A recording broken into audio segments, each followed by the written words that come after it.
આ ભયંકર ઉનાળામાં તમને લૂના લીધે ઊનવા થઈ જતો હોય, યુરિન ઇન્ફેક્શન થઈ જતું હોય, એસિડિટી હોય કે હાથ પગમાં બળતરા થતી હોય ફ્રેન્ડ્સ, તો ગરમીને લીધે ગમે તેવી પેટની બળતરા હશે ને ફ્રેન્ડ્સ, આ રીતે બનેલું શરબત પી લેશો ને તો પેટમાં ઠંડક મળશે. અને આ શરબત બનાવવામાં ફ્રેન્ડ્સ આપણે દૂધ, ખાંડ કે સાકરનો યુઝ નહીં કરીએ ફ્રેન્ડ્સ. તો તેના માટે આપણે લીધું છે અહીંયા એક મિક્સર જાર. મિક્સર જારની અંદર આપણે ઉમેરવાનો છે ગોળ. બને ત્યાં સુધી ફ્રેન્ડ્સ દેશી ગોળનો જ યુઝ કરવાનો છે. ગોળ ઉનાળામાં આપણા શરીરને ઠંડક આપવાનું કામ કરે છે. તો આ શરબત આપણે ઘરમાં રહેલી જ વસ્તુમાંથી બનાવીને તૈયાર કરીશું ફ્રેન્ડ્સ. હવે ઉમેરી દેવાનો છે અડધી ચમચી જેટલો સંચળ પાવડર, અને સાથે જ ઉમેરી દેશું પસંદ હોય ને તો ચાટ મસાલો થોડો એવો, અથવા તમે સ્કીપ પણ કરી શકો છો. નમક ઉમેરી દેવાનું તેની જગ્યાએ થોડું એવું. સાથે જ રિફ્રેશિંગ ટેસ્ટ આવે તેના માટે આપણે ઉમેરી દેશું ફુદીનાના પાન, અને 1 ઇંચ જેટલો આપણે આદુનો ટુકડો લઈ લેવાનો છે. બસ આટલી જ વસ્તુની જરૂરિયાત પડશે, આપણે બીજી કોઈ જ વધુ સામગ્રી નહીં ઉમેરીએ. હવે ઉમેરી દેશું ટેસ્ટ માટે લીંબુનો રસ.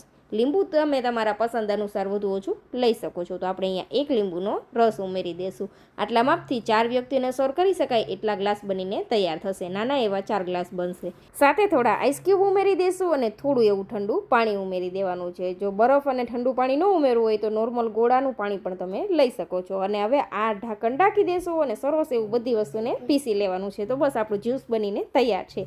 આ જ્યુસ ફ્રેન્ડ્સ તમે પીશો ને એટલે લૂના લીધે જો પેટમાં બળતરા થતી હોય, યુરિન ઇન્ફેક્શન થઈ ગયું હોય, પેશાબમાં બળતરા થતી હોય, એસિડિટી હોય તો તેમાં પણ રાહત મળશે. જમીને તમારે 1 ગ્લાસ આ જ્યુસ પીવાનું છે. હવે જ્યુસને આપણે સરસ ગાળી લેશું.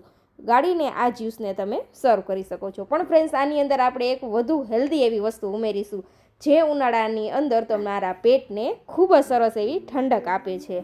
તો અહીંયા આપણે જ્યુસને ગાળી લીધું છે ફ્રેન્ડ્સ. તમે અહીંયા જોઈ શકો છો, તમે જ્યુસ આમનો પણ સર્વ કરી શકો છો ફ્રેન્ડ્સ. પણ આની અંદર આપણે એક હેલ્ધી એવી વસ્તુ ઉમેરવાની છે જે ફક્ત આપણે ઉનાળાની સિઝનમાં જ ખાવાની હોય છે.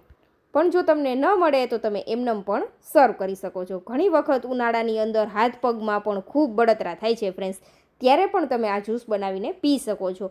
જો તમારી પાસે ફ્રેન્ડ્સ ફુદીનો નથી તો ફુદીના વગર પણ તમે આ શરબત બનાવી શકો છો. આ શરબતનો ટેસ્ટ સેમ તમે શેરડીનો રસ પીતા હોય ને એવો જ આવે છે, એટલે જરૂરથી ટ્રાય કરજો.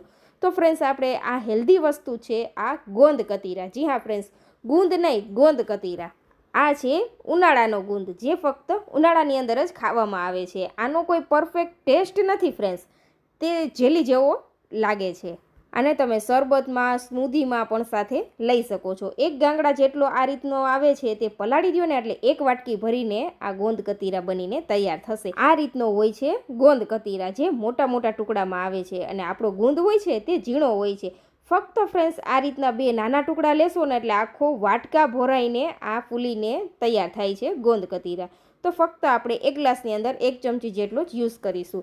તો આ રીતે સૌથી પહેલાં આપણે ગ્લાસની અંદર 1 ચમચી જેટલા ગોંદ કતીરા ઉમેરી દેવાનું છે, અને જે આપણે તૈયાર કરેલું છે તે જ્યુસ ઉમેરી દેશું.